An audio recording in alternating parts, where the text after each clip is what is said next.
Tatizo la bawasiri linapojitokeza linakuwa lina vyanzo kadha wa kadha, lakini kati ya vyanzo vyote ambavyo vinasababisha tatizo kujitokeza, kuna chanzo kimoja kikubwa ambacho mhusika asipozingatia anapopata matibabu kwenye hiki chanzo kilichosababisha tatizo hili halitoweza kuondoka kamwe.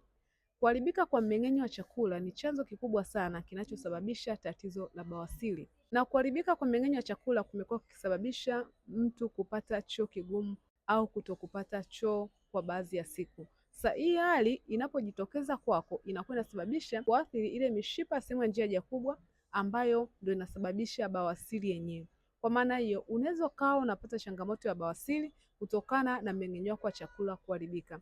Unapoenda kutibu bawasiri hii unatakiwa pia udili na mmeng'enyo wa chakula, kwa sababu kama utadili na ile nyama iliyoko sehemu ya njia haja kubwa peke yake ukaendelea kupata choo kigumu, changamoto haitaondoka kabisa, na utaona kila dawa unayotumia ni mbaya, haina matokeo kwako, ila sosi ya tatizo lako ni mmeng'enyo wa chakula kuharibika.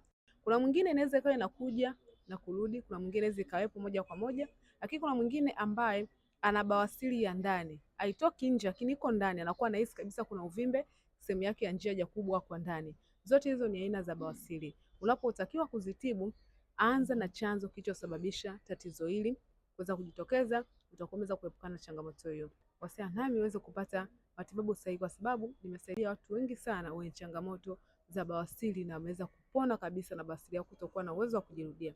Afya yako ni uwekezaji wako.